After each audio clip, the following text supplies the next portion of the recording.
We there tours. இவங்க இப்போ 3 nights 4 days அப்படின்னு all inclusive Malaysia group tour package ஒன்று வெறும் 47,450 ஆர்கனைஸ் பண்ணியிருக்காங்க வித் ப்ராப்பர் டாக்ஸ் இன்வாய்ஸ் பில்லிங்கோட. அதாவது 5% ஜிஎஸ்டி ப்ளஸ் 2% டிசிஎஸோட பண்ணி தராங்க. இந்த 2% டிசிஎஸ் அப்படிங்கிறத உங்களால் கிளைம் பேக் பண்ணிக்க முடியும்.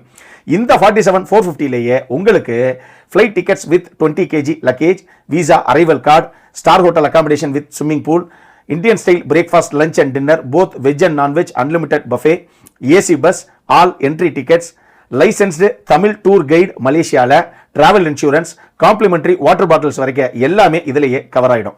இது மட்டும் இல்லாமல் சென்னையிலிருந்தும் திருச்சியிலிருந்தும் அவங்களோட ஸ்டாஃப் ஒருத்தர் உங்கள் கூடையே கம்ப்ளீட்டாக டிராவல் பண்ணி ரிட்டர்ன் வர வரைக்கும் எல்லா விஷயங்களையும் கரெக்டாக பார்த்துப்பாரு. இவங்களுடைய வெப்சைட் லிங்கையும் சரி கான்டாக்ட் டீட்டெயிலும் சரி கீழே நான் டிஸ்கிரிப்ஷனில் விடுறேன். அப்புறம் என்ன, மேலே ஸ்க்ரீனில் தர நம்பருக்கு கால் பண்ணுங்க. ஃபில்மி கிராஃப்ட் அப்படிங்கிற கூப்பன் கோடை சொல்லி உங்களுடைய எல்லா புக்கிங்ஸுக்கும் நீங்கள் 5% டிஸ்கவுண்ட்டையும் அவைல் பண்ணிக்கலாம். இனிமேல் அஃபோர்டபுளான சேஃப் அண்ட் செக்யூர்டான ட்ரிப்ஸுக்கு வி தேர் டூர்ஸை கான்டாக்ட் பண்ணுங்க. Hello viewers, welcome to filmy craft. நான் உங்கள் அருண். இந்த எபிசோடு நம்ம பார்க்க போகிறது 2026 ஒரு மலையாளம் ட்ராமாவாக தமிழ் டப்பிங்லேயே இப்போ ஜியோ ஹாட் ஸ்டாரில் ரீசெண்டாக வெளியாகிருக்கிற சின்ன சின்ன ஆசை. இந்த படத்துடைய கதை என்ன அப்படின்னு கேட்டிங்கன்னா, படத்துடைய கதைக்கிழமை வாரணாசியில் செட் அவுட் பண்ணப்பட்டிருக்கு. இங்கே 2 கதாபாத்திரங்கள் பிரதான கதாபாத்திரங்களாக அறிமுகப்படுத்தப்படுது நமக்கு. ஒரு கதாபாத்திரத்துடைய பேர் லீலா. இவங்க பேசிக்காக இங்கே நம்ம தஞ்சாவூரை சேர்ந்த ஒரு லேடி, இங்கே இருந்து வாரணாசிக்கு இந்த குரூப் டூர் போவாங்க இல்லையா, இப்படி டூரிஸ்டாக அங்கே போன ஒரு லேடி. ஒரு சந்தர்ப்பத்தில் அவங்க போன குரூப்பை விட்டு கடைசியாக எங்கேயோ பிரிஞ்சு போயிடுறாங்க. இது பத்தாதுக்கு இவங்களுடைய லக்கேஜ், பர்ஸு, பணம் அப்படின்னு சொல்லி எல்லாத்தையும் அங்கே இருக்க எவனோ ஒருத்தன் லவுட்டிட்டு போயிடுறான். இப்போ 10 பைசா கையில் கிடையாது, கூட வந்த யாருமே கிடையாது, தெரியாத மொழியே தெரியாத ஒரு ஊரில் போய் மாட்டிக்கிட்டோம். இப்போ என்ன பண்ணுறதுன்னு தெரியாமல் அழுதுகிட்டு ரோட்டோரமாக உட்காந்துருக்காங்க இவங்க. இன்னொரு கதாபாத்திரத்துடைய பேர் மாதவன். இவர் ஒரு ரிட்டையர்டு ஸ்கூல் டீச்சரு. இவருக்கு ஒரு பொண்ணு இருக்குது. அந்த பொண்ணு அங்கே இருக்குது. அந்த பொண்ணை பார்க்கறதுக்காக அடிக்கடி இவரும் வாரணாசி போயிட்டு வர்றாரு. வாரணாசியில் பல இடங்கள் இவருக்கு பரிச்சயம். ஏன்னா பொண்ணு அங்கே இருக்குதுங்கிறனால இவருக்கு அந்த இடம் கொஞ்சம் பரிச்சயமான நபர் தான் அந்த இடங்களுக்கு இவர். இப்படி இருக்க ஒரு தருணத்தில் இப்படி ஒரு லேடி எல்லாத்தையும் தொலைச்சி விட்டு உட்காந்துருக்காங்கப்பா. கேட்டாலும் அந்த அம்மா அதிகம் வாயை திறந்து எதுவும் சொல்ல மாட்டேங்குது, நீ என்னென்னு வேணால் கேட்டு பாரு அப்படின்னு இவருடைய நண்பர் மாதிரி ஒரு நபர் வந்து அப்படி சொல்ல போக, சரி ஓகே நம்மளும் ஹெல்ப் பண்ணுவோன்னு சொல்லி இவர் போய் அந்த லேடிகிட்ட பேச ஆரம்பிக்கிறாரு. அப்போ தான் 2 பேர்த்தையும் பற்றி ஒருத்தருக்கு ஒருத்தர் ஒரு சின்ன புரிதல் ஒன்று வருது. இவங்க 2 பேரும் யார் அப்படிங்கிறதே ஒருத்தருக்கு ஒருத்தர் அறிமுகப்படுத்தப்படுது. அதன்படி இப்போ இந்த லீலா இருக்காங்க இல்லையா, இவங்க ஹஸ்பண்ட் இப்போ உயிரோட கிடையாது. இவங்களுக்கு மகன் இருக்கான். அந்த மகன் டெல்லியில் குடும்பத்தோடு செட்டில் ஆகிட்டான். இவங்க நான் சொன்ன மாதிரி டூரிஸ்டாக அங்கே வந்த வாரணாசிக்கு வந்த ஒரு லேடி. நம்ம மாதவன் இருக்காரு, இவருக்கு ஒரு பொண்ணு இருக்குது அப்படிங்கிறது தெரியும் இல்லையா. இவருடைய மனைவியும் இப்போ உயிரோட கிடையாது. ஸோ 2 பேர்த்துக்குமே த பெட்டர் ஆஃப்ஸ் இப்போ கிடையாது. அதனால் லைஃபு போகிற போக்கில் அவ்வளோதான். எல்லாம் மாடு மாதிரி உழைக்கிறதெல்லாம் உழைச்சாச்சு. பிள்ளைகளை ஏதோ செட்டில் பண்ணுற லெவலில் செட்டில் பண்ணியாச்சு. இனிமேல் என்ன, வாழ்க்கை போகிற போக்கில் நமக்கு எங்கே போகிறோம்னே தெரியல. Life is full of miracles and surprises அப்படிங்கிற மாதிரி வாழ்க்கை போகிற போக்கில் போவோம் வாழுவோம் அப்படிங்கிற மாதிரி ஒரு வாழ்க்கையை வாழ்ந்துக்கிட்டு இருக்காங்க. ஆனாலும் 2 பேர்த்துக்குமே மனசுக்குள்ளே ஏதோ ஒரு தனிமை அப்படிங்கிற விஷயம் மட்டும் பெருசாகப்படுது. ஆனால் இப்படி நம்ம லீலாவுக்கு நம்ம மாதவன் ஹெல்ப் பண்ண போக இவங்களுக்குள்ள ஒரு அழகான நட்பு ஒன்று கிரியேட் ஆகுது. இது எங்கே வரைக்கும் போகுது அப்படிங்கிறது தான் இந்த படத்துடைய மொத்த கதையை. இந்த படத்தை பொறுத்தளவுக்கு வர்ஷா வாசுதேவன் அப்படிங்கிற இயக்குனர் தான் இதை எழுதி இயக்கியிருக்காங்க. இந்த படத்தை பொறுத்தளவுக்கு பொதுவாகவே ஒரு சில படங்கள் பார்க்கும்போது நமக்கு கண்டிப்பாக ஆமாம் அந்த படம் மாதிரியே இருந்ததில்ல, அது ஒரு செமையான படம், அதே மாதிரி ஒரு ஃபீலை கொடுத்துச்சு எந்த படம் அப்படிங்கிற ஞாபகம் எனக்கு பொதுவாகவே எந்த படத்தை பார்த்தாலும் ஏதாவது ஒரு சில படங்கள் மைண்டுக்கு வரும். ஏன்னா நம்ம அவ்வளோ ஊருப்பட்ட ஆயிரக்கணக்கான படங்களை பார்த்து தொலைச்சி வச்சுருக்கோம். இந்த படம் பார்க்கும்போது எனக்கு 2 படங்கள் ஞாபகம் வந்தது. ஒன்று 2010 ஒரு அமெரிக்கன் பயோகிராஃபிக்கல் ரொமான்டிக் ட்ராமாவாக ஈட் ப்ரே லவ் அப்படின்னு சொல்லி ஜூலியா ராபர்ட்ஸ் நடித்த ஒரு படம் ஒன்று வந்தது. கிட்டத்தட்ட இந்த சாயலில் இருக்கக்கூடிய இந்த படம் அப்படின்னு சொல்ல முடியாது, பட் இந்த சாயலில் இருக்கக்கூடிய ஒரு கதைக்களம் ஒரு படம் தான் அது. அந்த படமும் சரி 2016 ஒரு ஹிந்தி ஷார்ட் ஃபிலிமாக வெளியான மும்பை டு வாரணாசி எக்ஸ்பிரஸ்னு சொல்லி ஒரு ஷார்ட் ஃபிலிம் ஒன்று இருக்குது. நம்ம விமர்சனம் பண்ண ஒரு ஷார்ட் ஃபிலிமு, ஹைலி ரெக்கமெண்டட் கொடுத்த ஒரு ஷார்ட் ஃபிலிம். ஆனால் அந்த ஷார்ட் ஃபிலிமை நம்ம ரிவ்யூ பண்ணியே கிட்டத்தட்ட 6 வருஷம் 7 வருஷம் ஆயிடுச்சு. அப்போல்லாம் நமக்கு ஒரு 3K 4K கூட வியூ போகாதுன்னு வச்சுக்கோங்க.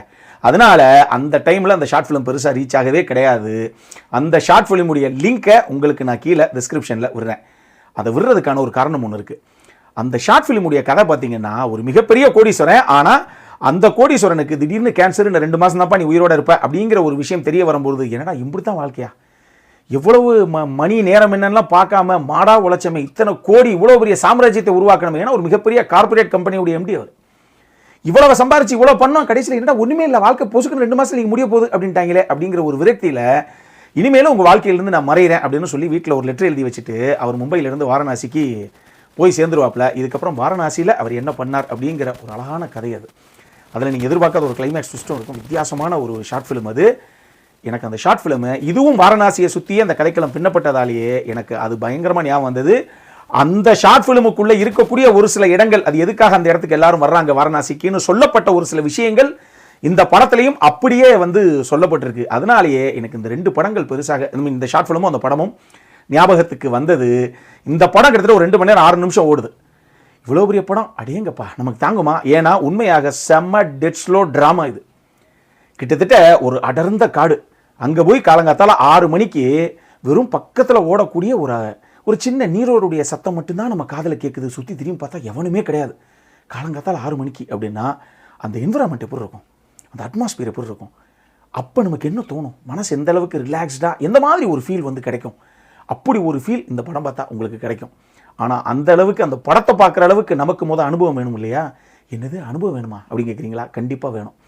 இந்த படத்தை பார்க்குறதுக்கு எனக்கு தெரிஞ்ச சென்சி கிட்ஸுக்கெல்லாம் அந்த படம் எதுவுமே பெருசாக அப்பீல் ஆகிறதுக்கு வாய்ப்பு இல்லை அப்படின்னு தான் நான் சொல்லுவேன். வாழ்க்கையில் வெக்கப்பட்டு, வேதனைப்பட்டு, துக்கப்பட்டு, துயரப்பட்டு, அவமானப்பட்டு, எல்லாத்தையும் பட்டு என்னமோ வாழ்ந்தாச்சு, பிள்ளைங்களெல்லாம் ஓரளவுக்கு செட்டில் பண்ணியாச்சு அப்படிங்கிற லெவலில் இருந்து அதுலேயும் அந்த மாதிரி ஒரு கணவனுக்கோ ஒரு மனைவிக்கோ அவங்களுடைய பெட்டர் ஆஃப் இப்போ உயிரோட கிடையாது, என்னடா வாழ்க்கை அப்படின்னு நினைக்கிற அந்த நபர்கள் லைஃப்பில் எல்லாத்தையும் ஆல்மோஸ்ட் பார்த்துருப்பாங்க. அவங்களுக்கு தான் இந்த படம் மிகப்பெரிய அளவில் அவங்க லைஃபையே திருப்பி வாழ்ந்துட்டு வந்த மாதிரி ஒரு ஃபீலை கொடுக்கக்கூடிய ஒரு படம் இது. அதனால வாழ்க்கையுடைய, அதாவது வயதுடைய முதிர்வு அப்படிங்கிறத விட வாழ்க்கையுடைய அந்த முதிர்ச்சி, அதனுடைய அனுபவங்கிறத யாருக்கு கிடைச்சதோ அவங்களுக்கு இன்னும் இந்த படம் செம்மையாக அப்பீல் ஆகும். அந்த மாதிரி ஒரு ட்ராமா. அதனால இது எல்லாத்துக்கும் செட் ஆகுமா அப்படிங்கிறது ஒரு மிகப்பெரிய கேள்விக்குறி, ஞாபகத்தில் வச்சுக்கோங்க. இந்த படம் இதனுடைய மிகப்பெரிய பலம் அப்படிங்கிறது பெர்ஃபார்மன்ஸ் தான்.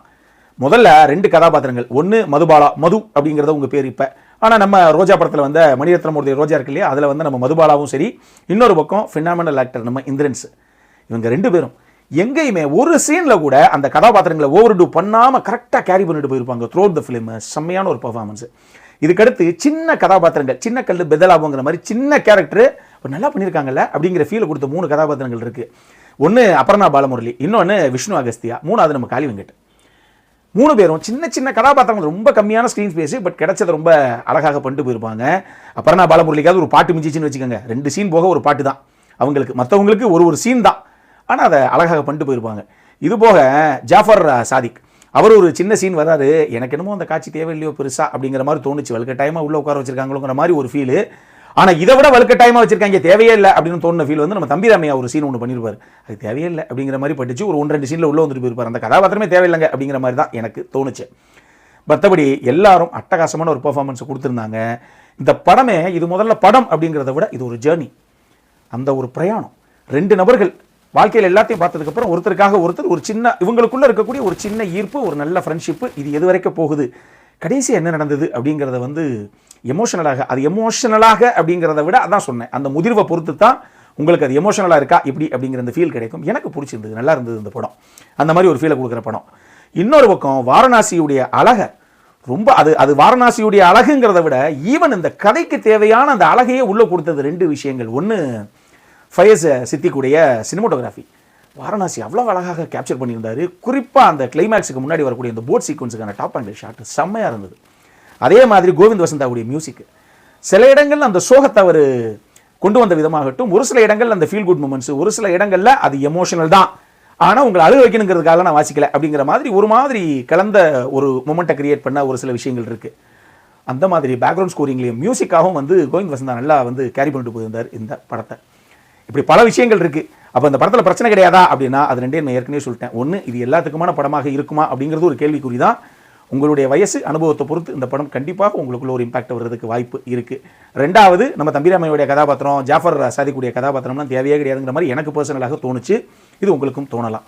அடல் கானடை பொறுத்தளவுக்கு எதுவுமே கிடையாது. 6லிருந்து 60 வரைக்கும் எல்லாரும் பார்த்து ரசிக்கக்கூடிய ஒரு அழகான ஒரு படம் இது. நான் தான் சொல்லிட்டேனே, பெருசாக நீங்கள் வந்து நீங்கள் சொன்னீங்க நாங்கள் அப்படி போனோம் இப்படி போனோம்லாம் நினைக்காதீங்க. இது ஒரு உலகப்படம் கொடுக்கக்கூடிய, அந்த ஒரு நல்ல உலகப்படம் பார்த்தா எப்படி இருக்குமோ அந்த ஒரு ஃபீலை கொடுக்கக்கூடிய ஒரு படம் தான். அந்த எதிர்பார்ப்போடு போய் பார்க்குறதா இருந்தால் பாருங்கள். இந்த படம் ஜியோ ஹாட்ஸ்டாரில் தமிழ் டப்பிங்கில் அவைலபிளாக இருக்குது. தமிழ் டப்பிங்கே நல்லா தான் இருக்குது. இன்னும் சொல்ல போனால் மதுபாலாவுக்கு அவங்க தமிழ் மட்டும்தான் உங்களுக்கு நல்லா பேச தெரியும் அப்படின்னு வச்சுக்கோங்களேன்.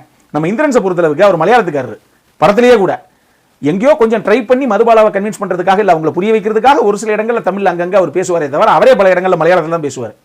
அதனால அந்த மாதிரி எல்லா மொழிகளும் கலந்து தான் அந்த படத்தில் இருக்கும். அதனால தமிழ் டப்பிங்கில் தான் பார்த்தே ஆகணும், இல்லைன்னா புரியாதுங்கிறதுலாம் கிடையாது.